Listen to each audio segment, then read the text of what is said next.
5G बहू।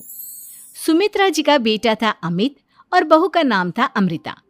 सुमित्रा जी की बहू की बातें सुनकर ऐसा लगता था कि जैसे वो बहुत इंटेलिजेंट है, क्योंकि उससे कभी भी कोई भी सवाल पूछो फट से जवाब दे देती थी। अरे भाई, उसके जवाब से तो गूगल भी पीछे रह जाता था। और इसलिए कम से कम सुमित्रा जी के घर में तो किसी को भी गूगल की जरूरत ही नहीं पड़ती थी। जब भी घर में कोई बात चलती, कोई कुछ भी कहता, तो अमृता फट से कह देती, ये तो मेरे साथ भी हुआ था, मुझे इसके बारे में सब मालूम है।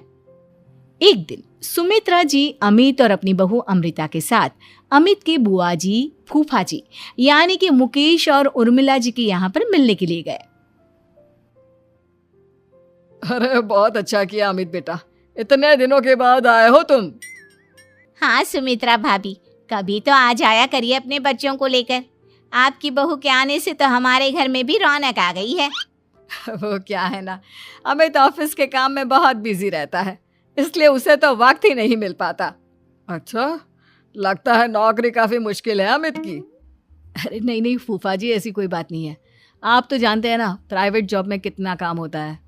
अरे कोई समझे ना समझे, मुझे तो पता है प्राइवेट नौकरी में इतना काम करना पड़ता है कि इंसान की आफत आ जाती है। लेकिन बेटा, तुमने तो कभी जॉब की ही नहीं, तुम्हें कैसे पता? अरे जॉब नहीं की तो क्या हुआ मम्मी जी, सब जानती हूँ मैं। सबसे पहले ऑफिस में जाओ, वहां पर अपनी एंट्री डालो, उसके बाद दिन भर सिस्टम पर बैठकर काम करो। चारों तरफ कैमरे लगे होते हैं, आप अपनी नजर इधर की उधर नहीं कर सकते। उसके बाद दिन भर बॉस की चिक चिक सुनो, वो अलग से। यही सब होता है, मुझे ना सब पता है। अरे बहू रानी तो काफी इंटेलिजेंट है, हर बात की खबर है इसको। थोड़ी देर बाद, अब देखिए सुमित्रा भाभी, इतने दिनों के बाद आई हैं आप, खाना खाकर ही जाना, ऐसे तो मैं आपको जाने नहीं दूंगी। वैसे बुआ जी, खाने में क्या बनाया है? वो क्या है ना बेटा, आज तुम्हारी बुआ जी की तबीयत थोड़ी ठीक नहीं थी, इसलिए हमने सोचा कि जब तुम लोग यहाँ आ जाओगे तो बाहर से खाना मंगवा लेंगे और साथ में बैठकर खाएंगे। लेकिन बस प्रॉब्लम इतनी सी है कि मुझे बाहर से खाना ऑर्डर करना नहीं आता।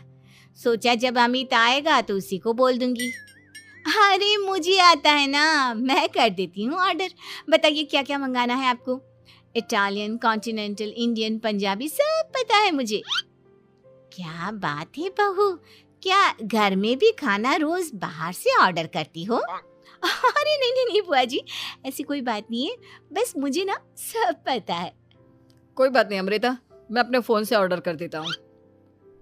अरे क्या बात है, आजकल ऑनलाइन डिलीवरी पर कोई ऑफर नहीं चल रहा है, वरना काफी पैसे बच जाते। कैसी बात करते हैं अमित, मैं कह रही हूँ ना मुझे सब पता है। मुझे एक बहुत अच्छा ऑनलाइन डिलीवरी वाला मालूम है, जहाँ पर 50% ऑफ मिल जाएगा।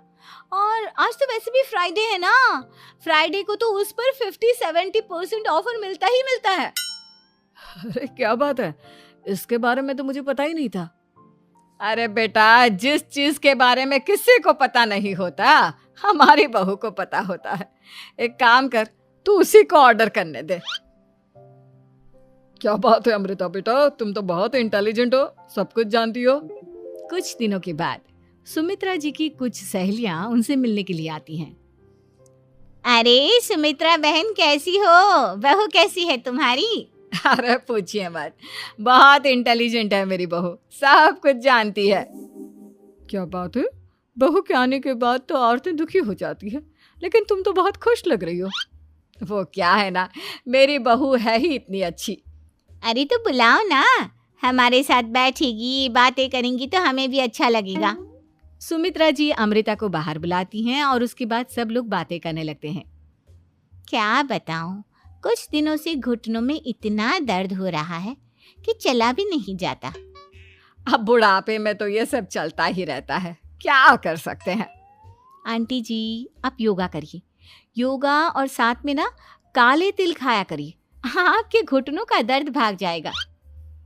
लेकिन तुमको ये सब कैसे पता बेटा? अरे मेरे भी घुटनों में दर्द होने लगा था, मैंने योगा किया और काले तिल के साथ गुड़ मिलाकर उनके लड्डू बनाकर खाए, एकदम ठीक हो गए हैं मेरे पैर। अमृता, ये तुम क्या कह रही हो? इतनी कम उम्र में तुम्हारे पैरों में दर्द कैसे हो सकता है? अरे मम्मी जी सच कह रही हूँ, एक बार अगर कोई ये नुस्खा अपना लेना बस मजा आ जाए। ठीक है बेटा, अगर तुम कहती हो तो मैं ये करके देखती हूँ। मुझे सब पता है आंटी जी, ये मेरे साथ हो चुका है, इसीलिए तो बता रही हूँ मैं आपको, ऐसे नहीं बताती किसी को। कुछ दिनों के बाद अमित अमृता को अपने दोस्तों के साथ घूमने के लिए ले जाता है। क्या यार, क्या जिंदगी हो गई है। सारा दिन ऑफिस का काम करते रहो, अपनी हेल्थ पर तो ध्यान ही नहीं दे सकते। अरे क्यों नहीं दे सकते अपनी हेल्थ पर ध्यान? सब दे सकते हैं, इंसान चाहे तो कुछ भी कर सकता है। क्या बात है भाभी, आप इतनी श्योरिटी के साथ कैसे कह सकती हैं? अरे आजकल ना एक से एक एप्लीकेशन है मार्केट में, और जानते हैं उसमें कुछ एक्सरसाइज तो ऐसी बताते हैं जिन्हें आप अपने ऑफिस में बैठे बैठे, मेरा मतलब लैपटॉप पर काम करते करते भी कर सकते हैं। अमृता, ऐसी एक्सरसाइज के बारे में तो मुझे भी नहीं पता था, तुम्हें कैसे मालूम? अरे मुझे सब पता है, हर चीज की खबर रखती हूँ मैं, जानते हैं ना आप। लेकिन ऐसी कौन सी एप्लीकेशन है और ऐसी कौन सी एक्सरसाइज है भाभी? एक मिनट, मैं आपको अपने मोबाइल में दिखाती हूँ। अरे वाकई में भाभी तो सही कह रही हैं। देखो यार, इसमें कितनी अच्छी एक्सरसाइज दिखाई गई है। अपनी चेयर पर बैठे बैठे एक्सरसाइज भी कर लो, काम भी और हेल्थ भी। वाह भाभी वाह, मजा आ गया। लेकिन अमृता, तुम्हें इस बारे में कैसे पता? अब मेरे साथ जो चीज हो चुकी है उसके बारे में तो मुझे पता होगा ही ना अमित। मतलब तुम कब ऑफिस में काम करने गई जो तुमने ऑफिस करते करते एक्सरसाइज की? मैं जो किचन में काम करती हूँ अमित, घर के काम, वो किसी ऑफिस के काम से काम है क्या?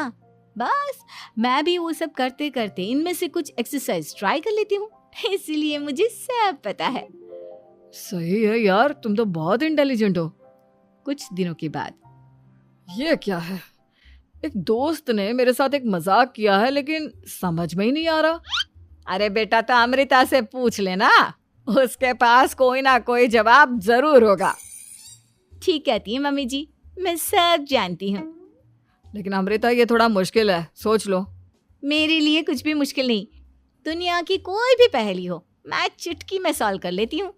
अच्छा ठीक है, देखो मेरे दोस्त ने मुझे एक खाली पेपर दिया है और कहा है कि इस पर उसने मेरे लिए कुछ मैसेज लिखा है।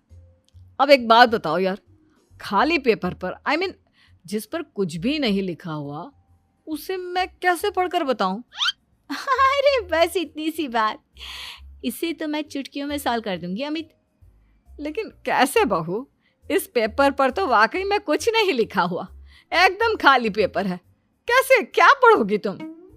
अमित, एक छोटा सा काम करो, जल्दी से एक मोमबत्ती लेकर आओ। अरे बहू, पेपर में आग लगाने का इरादा है क्या? नहीं मम्मी जी, इस पेपर पर अमित के दोस्त का लिखा हुआ मैसेज पढ़ने का इरादा है। अमित कैंडल लेकर आता है। अब ना बस इस पेपर को धीरे धीरे कैंडल के ऊपर घुमाते रहो, देखना 2 ही मिनट में मैसेज आपकी आंखों के सामने होगा। अच्छा ठीक है, मैं ऐसा करके देखता हूँ। 2 मिनट के बाद, अरे वाकई में इस पर तो अक्षर बनने लगे, लेकिन ये हुआ कैसे? और अमृता, तुम्हें कैसे पता? बहुत सिंपल है मम्मी जी, अमित के दोस्त ने नींबू के रस से मैसेज लिखकर उसे सुखा दिया। अब अगर मैसेज पढ़ना हो ना तो पेपर को आग के सामने ले जाओ और लेटर्स अपने आप उभर कर आ जाते हैं। वाह बहू, लेकिन तुम ये सब कैसे जानती हो? अरे मम्मी जी, जब मैं छोटी थी ना तो अपनी सहेलियों के साथ ऐसे ही गेम खेला करती थी। ये तो मेरे साथ कितनी बार हो चुका है, मुझे सब पता है। थैंक यू यार अमृता, तुम्हारी वजह से हमें कुछ भी सोचने की जरूरत ही नहीं पड़ती, तुम सब कुछ बता देती हो। कुछ दिनों के बाद सुमित्रा जी को अमृता के प्रेग्नेंट होने की खुशखबरी मिलती है और सुमित्रा जी अमृता को डॉक्टर के यहाँ लेकर जाती है। देखिए सुमित्रा जी, आपकी बहू की तबीयत बिल्कुल ठीक है, किसी भी तरह की चिंता करने की कोई ज़रूरत नहीं है, लेकिन हाँ, उनको आयरन वाली डाइट खाने की बहुत ज़रूरत है। ठीक है डॉक्टर साहब, आप बता दीजिए मैं अपनी बहू को क्या क्या खिलाऊं ताकि उसकी तबीयत ठीक रहे और आने वाले बच्चे की भी। अरे मम्मी जी, इसमें डॉक्टर से पूछने की क्या ज़रूरत है, किशमिश है, अनार है, पालक है, ये सब खाना चाहिए, आयरन का लेवल बिल्कुल बराबर रहता है। अरे वाह, आपकी बहू तो सब कुछ पहले से ही जानती है। ये तो बहुत अच्छी बात है। देखो, आयरन के साथ तुम्हें कैल्शियम भी खाना होगा। जानती हूँ मैं, अगर आयरन की खाली सप्लीमेंट लेते हैं और कैल्शियम नहीं लेते तो बॉडी उसे अच्छे से एब्जॉर्ब नहीं कर पाती। सब पता है मुझे। बहू ये भी मालूम है? हाँ मम्मी जी, आप तो जानती है ना, मुझे सब पता है। आपकी बहू की बातें सुनकर अच्छा लग रहा है। मुझे ऐसी बहुत कम लड़कियां मिलती हैं जिन्हें इतनी नॉलेज होती है, सारे सवालों के जवाब देती है। और हमारे इंडिया में तो वैसे भी हालात बहुत खराब है। बिल्कुल ठीक कह रहे हैं आप डॉक्टर साहब, लेकिन मैं उन लड़कियों की तरह नहीं हूँ। बहुत ख्याल रखती हूँ मैं हर चीज़ का। और जानती हैं आप, हमारे घर में तो किसी को किसी चीज़ के बारे में गूगल करने की ज़रूरत ही नहीं पड़ती। बिल्कुल ठीक कह रही है अमृता। अरे कुछ भी पूछ लो इसे, सब पता होता है। अरे वाह, तुम तो बड़ी कमाल की लड़की हो। चलो, ये तो बहुत अच्छी बात है, लेकिन फिर भी डॉक्टर की सलाह पर पूरा ध्यान देना चाहिए। वैसे क्या चाहिए तुम्हें, बेटा या बेटी? अरे डॉक्टर साहब, कुछ भी हो जाए, बस बच्चा अच्छे से हो जाना चाहिए। मुझे तो दोनों में से किसी से कोई भी परेशानी नहीं। और सुमित्रा जी, आप? डॉक्टर मैडम, मुझे तो लड़के और लड़की में कभी भेद करने की आदत ही नहीं है। पोता आए या पोती, मेरे लिए तो दोनों एक बराबर है। सुनकर अच्छा लगा। वैसे आप जानती हैं, हमारे यहाँ पर तो लोगों को बड़ी बेचैनी रहती है ये जानने की कि पेट में लड़का है या लड़की, लेकिन विदेशों में ऐसा नहीं होता। हाँ, वहाँ पर तो सब कुछ पहले से ही बता देते हैं ना। ये भी कोई बात हुई भला? लेकिन तुम्हें कैसे पता कि वहां पर सब कुछ पहले ही बता देते हैं? अच्छा हाँ, तुम तो सब कुछ पहले से ही जानती हो ना। तुम्हारे साथ तो सब कुछ पहले से ही हो चुका होता है। नहीं मम्मी जी, ये तो मेरे साथ पहली बार हो रहा है, इसलिए मैं ये डायलॉग नहीं बोल सकती। अमृता की बात सुनकर सुमित्रा और डॉक्टर दोनों हंसने लगते हैं।